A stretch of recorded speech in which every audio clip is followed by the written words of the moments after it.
Hi. Okay, so നമ്മൾ ഇന്ന് വന്നേക്കുന്നത് നമ്മുടെ എക്കോ മൂവിയുടെ ഒരു അത് കുഴപ്പമില്ല, അത് ഇത് കോമഡിയാവും. അപ്പുറത്തൊരു ഫോണില് ജമനെ ഹൈ എന്ന് പറഞ്ഞത് അതവിടെ ഹൈ കിട്ടെ. ഓക്കെ പോട്ടെ. സോ നമ്മൾ ഇന്ന് വന്നേക്കുന്നത് എക്കോ മൂവിയുടെ ഒരു നമ്മുടെ അഭിപ്രായം പറയുന്നില്ല, കാരണം റിവ്യൂ പറയേണ്ട സമയം കഴിഞ്ഞു. ഇപ്പം പടം കഴിഞ്ഞിട്ട് അതെ, നമ്മുടെ ഒരു അഭിപ്രായം പറയാൻ വന്നേക്കണേ. ശരിക്കും നമ്മൾ ഈ പടം ഇറങ്ങിയിട്ട് കുറെ കഴിഞ്ഞിട്ട് നമ്മളിത് പോയി കാണണം. നമുക്ക് സമയം ഇന്നലെയാണ് കിട്ടിയത്.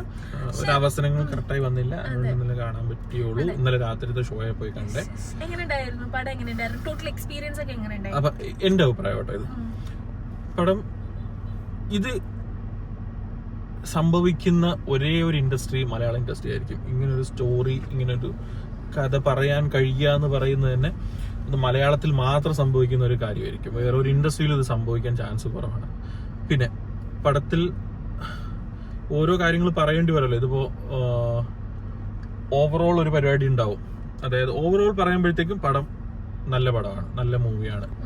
പിന്നെ ഓരോരോ സെക്ഷൻ പറയുകയാണെന്നുണ്ടെങ്കിൽ ഇപ്പം ഡയറക്ഷൻ, ആക്ടിങ്, പിന്നെന്താ വരുന്നത്, നമ്മുടെ സിനിമാറ്റോഗ്രാഫി, ക്യാമറ, എല്ലാ സൈഡും അടിപൊളിയായിട്ട് ചെയ്തിട്ടുണ്ട്. സ്റ്റോറി ആയിക്കോട്ടെ, എല്ലാം നല്ല. അപ്പൊ എല്ലാ സൈഡും നല്ലതാണ്. അങ്ങനെ ഭയങ്കര കൊള്ളാന്നോ അങ്ങനെയൊന്നും പറയാം. പക്ഷെ ഈ സാധനം അല്ലെ, ഇങ്ങനൊരു ചിന്ത, ഇങ്ങനൊരു സ്റ്റോറി, ഇതൊക്കെ മലയാളത്തിൽ നിന്ന് മാത്രം സംഭവിക്കുന്ന ഒരു കാര്യമാണ്. അതുകൊണ്ട് ആ കാര്യത്തിൽ അടിപൊളിയായിട്ട് ഞാൻ പറയുള്ളൂ. ഇപ്പം അതിനകത്തൊരു പ്രധാന കാര്യം പറയാനുള്ളത്, കഴിഞ്ഞ മൂവി, സെയിം ഡയറക്ടറുടെ കഴിഞ്ഞ മൂവി എന്ന് പറയുന്നത് മറ്റേ കിഷ്കിന്ദ. അതിൽ ആ ഒരു ക്യാരക്ടർ, നമ്മുടെ ഒരു ക്യാരക്ടർ നിങ്ങൾക്ക് അറിയാമല്ലോ, കുരങ്ങൻ.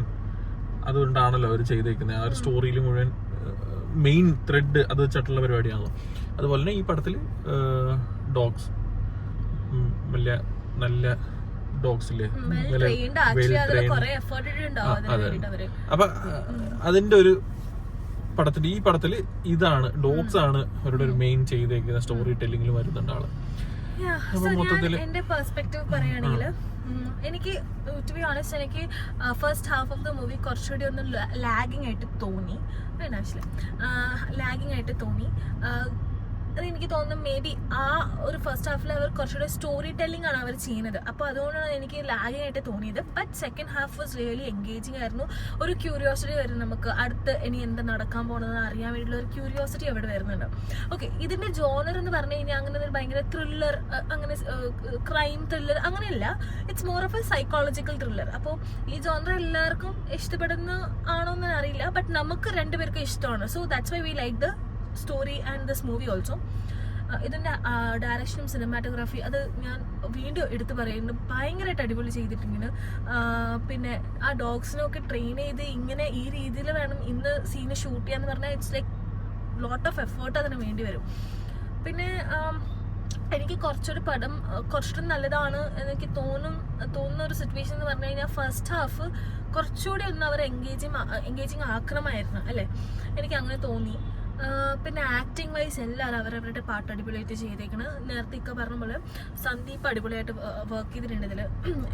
ഈ സ്റ്റോറിയിൽ നിന്നൊക്കെ കാണാൻ പറ്റുന്ന വെച്ചാൽ പുള്ളിക്ക് ഒരു പുള്ളിയുടേതായ ഒരു, നമുക്ക് കാണുമ്പോൾ അയ്യോ നല്ല നാടൻ പാവപ്പെട്ട ചെറുക്കൻ എന്നൊക്കെ തോന്നിപ്പോകും നമുക്ക്.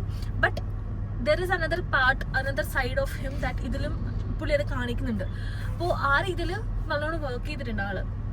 സോ എല്ലാ രീതിയിലും പടം നമുക്ക് ഒരു വൺ ടൈം വാച്ചാണ്.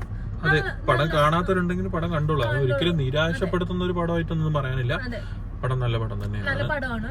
ലൈക്ക് നമുക്ക് പൈസ കൊടുക്കുന്ന ടിക്കറ്റ്, ചില ബോളിവുഡ് മൂവീസ് ഉണ്ട്, അത് കുറ്റം പറയാനല്ല, നമ്മൾ പൈസ കൊടുത്ത് പോയി കാണുന്ന ചില മൂവീസ് ഉണ്ട്, നമ്മൾ ആലോചിക്ക് വെറുത്ത് പോകും നമ്മൾ അവിടെ. ബോളിവുഡ് പിന്നെ അറിയാലോ, നമുക്ക് ചില പടങ്ങൾ ഒഴിച്ച് അവരുടെ ഒരു സ്റ്റൈൽ ഓഫ് അത് അങ്ങനെയാണ് മേക്കിംഗ്.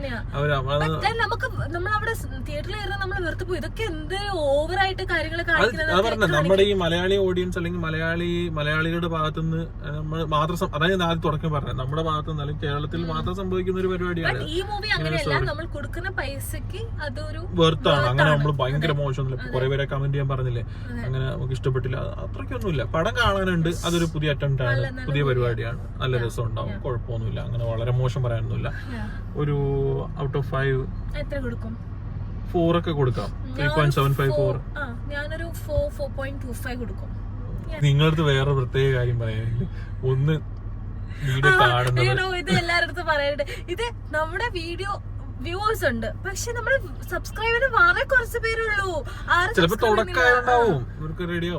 ചെയ്യണം. ഇഷ്ടപ്പെടുകയാണെങ്കിൽ കണ്ടന്റ് ഒക്കെ ഇഷ്ടപ്പെടുകയാണെങ്കിൽ സബ്സ്ക്രൈബ് ചെയ്യും, ഷെയർ ചെയ്ത് കൊടുക്ക്, ലൈക്ക് ചെയ്യാ. യെസ്, വേറെ സജഷൻസ് ഉണ്ടെങ്കിൽ കമന്റ് ബോക്സിൽ അറിയിക്കാം. എല്ലാ ക്രിയേറ്റ് ചെയ്ത് അല്ലെങ്കിൽ നമ്മൾ എന്തെങ്കിലും ഒരു പ്രശ്നങ്ങൾ ഉണ്ടാക്കി അല്ലെങ്കിൽ ക്രിയേറ്റ് ചെയ്തുകൊണ്ടുള്ള ഒരു കണ്ടന്റ് നമ്മുടെ ഭാഗത്ത് നിന്ന് ചിലപ്പോൾ ഉണ്ടാവാൻ സാധ്യതയില്ല. നമ്മൾ പറഞ്ഞു നമ്മൾ ഇങ്ങനെയുള്ളതൊക്കെ ആയിരിക്കാം. അതുകൊണ്ട് ചിലപ്പം ചിലർ പറയാനുണ്ട് നമുക്ക് ഇഷ്ടപ്പെടുന്ന പരിപാടികൾ കിട്ടിയാൽ ഏതോ ഒരു മുന്നൊരു കുട്ടി ഇങ്ങനെ ഒരു വീഡിയോയിൽ പറഞ്ഞു കേട്ടിട്ടുണ്ട്. ഇതൊക്കെ പറയാമോ? കുഴപ്പമില്ലേ? ചുമ്മാ ലാഗടിക്കട്ടെ. അപ്പൊ ഒന്നുമില്ല ഗൈസ്. അപ്പൊ സൈനിങ് ഓഫ്.